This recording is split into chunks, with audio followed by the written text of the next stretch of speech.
Bueno, fue muy interesante. Tuvimos la posibilidad de intentar reducir brechas. En realidad, los grupos de asesores tuvieron la posibilidad de intentar reducir las brechas de rendimiento en 8 sitios originalmente. Después, durante la campaña, se perdió el sitio del NEA. Pero yo creo que el aprendizaje más grande de este proyecto fue que los productores son capaces de reducir las brechas de rendimiento y de hacerlo de manera costo efectiva. Así que esa es la principal conclusión, el principal resultado, más allá de quién logró reducir la brecha en mayor o menor medida. Creo que fue muy interesante el proyecto en el cual pusimos 3 parcelas, parcelas grandes, de al menos 1 hectárea cada una, en la cual se representaban condiciones a campo. En la parcela de los productores en la que participaron se acercaron mucho al rendimiento potencial que se logró en la parcela de mayor rendimiento.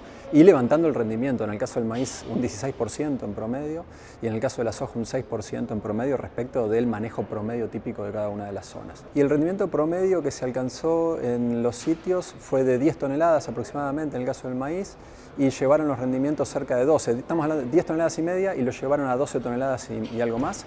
En el caso del maíz, en el caso de la soja, los rendimientos promedios estaban en 4 toneladas. Cuando digo promedio me refiero al testigo, al productor con prácticas de manejo promedio, y levantaron en las parcelas de reducción de brechas a 400 kilos casi en promedio a través de todos los sitios. Todo esto, claro, totalmente, con tecnología que está disponible y con los precios de mercado más actualizados. Así que básicamente es reducción de brecha en el corto plazo lo que se puede hacer. Después podemos discutir cómo los sistemas de producción tienen que ser manejados en el mediano y en el largo plazo para tratar de levantar la calidad de los ambientes y levantar los pisos de rendimiento gracias a tomas de decisiones de más largo plazo, pero en el corto plazo hay cosas por hacer y cosas costo efectivas que pueden reducir las brechas y levantar los rendimientos. Me parece que fue un gran acierto de la empresa de Pioneer en poner en manos de los productores la responsabilidad o el desafío, mejor dicho, de reducir las brechas de rendimiento, porque el resto de los productores fueron a escuchar de primera mano cómo sus colegas, sus pares, fueron exitosos en reducir brechas, aumentando rendimientos con productos disponibles hoy día en el mercado y de hacerlo de manera costo efectiva. Entonces creo que fue un acierto en el cual los mismos productores se encargaron de comunicar los resultados y las formas de hacerlo a otros productores, ¿sí? Y no fue un análisis simplificado en el cual los productores dijeron vamos a levantar esta dosis de nutriente, esta dosis de otro nutriente, vamos a controlar esto, aquello, sino que fue una decisión mucho más laboriosa que ahora están discutiendo y presentando más en detalle de momento de aplicación, dosis, fuente, si aplicar o no aplicar plaguicidas y demás. Entonces fue mucho más elaborado en la realidad que en el papel. En el papel yo te presento los resultados simplificados del resultado, pero hubo mucha discusión, muchas horas de discusión detrás de cada una de las decisiones para levantar los rendimientos. Bueno, ahí es donde la brecha más o menos se mantiene igual entre los dos análisis. No sé si son tan comparables porque agregamos más sitios, el área de cultivo, por ejemplo, de maíz se expandió mucho. Entonces cuando uno mira a nivel país qué es lo que pasa con los rendimientos alcanzados, parece que están medio estabilizados entre 7 y 8 toneladas, pero la realidad es que se avanzó mucho sobre áreas de rendimientos potenciales más bajos. Entonces eso atenta contra cualquier análisis o comparativa entre brechas en dos momentos diferentes, ¿sí? También es cierto que con el correr de los años van surgiendo nuevos materiales que levantan el potencial, materiales genéticos, nuevos híbridos o cultivares que levantan el rendimiento potencial. Entonces te cambia un poquito, te corre el arco, digamos, ¿eh?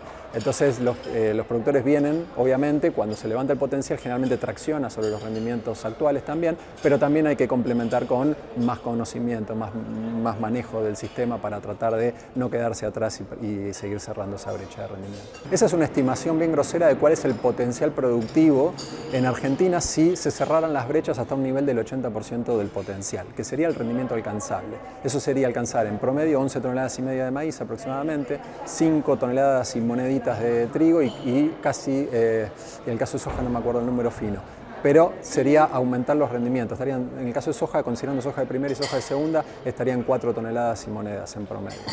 Entonces podríamos estar hablando de 80 toneladas de producción de maíz, 60 de soja y 30 de trigo. Sí, eso daría 170 millones de toneladas con esos 3 cultivos. Teniendo en cuenta que hoy se producen 125 en promedio, porque hubo mucha variabilidad en los últimos años, niño, años secos y húmedos, pero en promedio estamos en 120, 125 millones de toneladas considerando esos 3 cultivos, lo que significa que hay potencial para seguir produciendo en la misma superficie que estamos produciendo hoy, sin necesidad de expandir el área. En cuanto a brechas, uno puede identificar cuáles son los países que tienen brechas de rendimiento pequeñas, como es el caso de los países como Estados Unidos, en maíz y soja, por ejemplo, o los países europeos en el caso del trigo, que tienen brechas chicas. En el caso de Argentina estamos en una situación intermedia, con brechas, con rendimientos logrados en torno al 50 y 55%, 60% en el caso de la soja, respecto del potencial. Y después tenemos el caso del maíz en África, que es un caso muy ejemplificador, que tienen rendimientos alcanzados que están en torno al 20% del potencial. El promedio de que se cosecha está en torno a 2 toneladas, 2,2 toneladas por hectárea, y el potencial está en torno a 10.